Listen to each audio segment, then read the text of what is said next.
بسم اللہ الرحمن الرحیم۔ السلام علیکم ورحمۃ اللہ وبرکاتہ۔ ازواج مطہرات رضی اللہ تعالی عنہما۔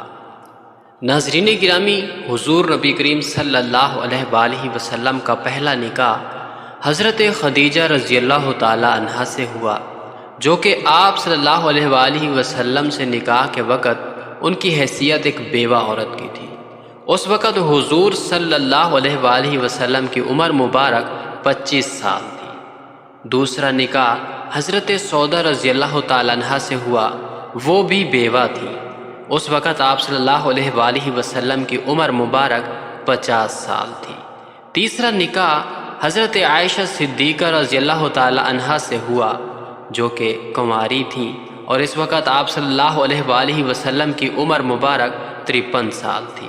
چوتھا نکاح حضرت حفصہ رضی اللہ تعالی عنہا سے ہوا، اور یہ بیوہ تھی۔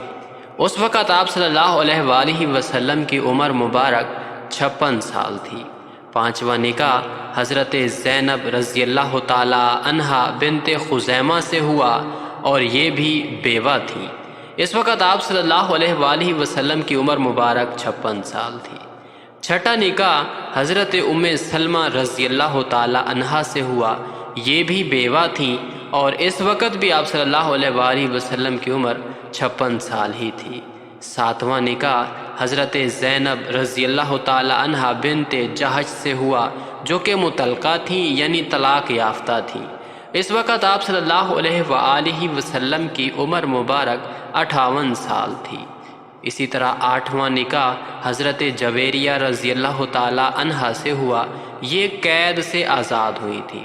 اس وقت آپ صلی اللہ علیہ وآلہ وسلم کی عمر مبارک 58 سال تھی۔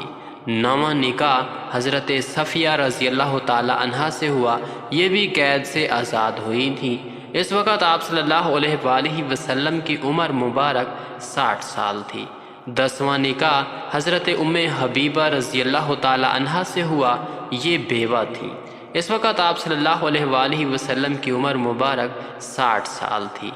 گیارہواں نکاح حضرت میمونہ رضی اللہ تعالی عنہا سے ہوا، اس وقت آپ صلی اللہ علیہ وآلہ وسلم کی عمر مبارک 60 سال تھی، اور یہ مطلقہ تھی۔ ناظرین گرامی، اہم وضاحت یہاں پر بیان کی جا رہی ہے، ملاحظہ فرمائیں۔ حضور صلی اللہ علیہ وآلہ وسلم کے یہ سب نکاح اس آیت سے پہلے ہو چکے تھے جس میں مسلمانوں کے واسطے بیویوں کی تعداد زیادہ سے زیادہ 4 مقرر کی گئی ہے۔ جنگوں میں بعض صحابہ کرام شہید ہوئے یا کفار مکہ نے مسلمان عورتوں کو طلاق دے دی، تو حضور صلی اللہ علیہ وآلہ وسلم نے ان بیوہ یا مطلقہ یعنی طلاق یافتہ عورتوں سے نکاح کر لیا، اور انسانیت کو بیوہ اور مطلقہ عورتوں سے نکاح کرنے کی ترغیب دی۔ اگر ویڈیو پسند آئی ہو تو آگے شیئر کر دیجئے، لائک کیجئے، اور ہمارے چینل کو سبسکرائب کیجئے۔ شکریہ، جزاک اللہ۔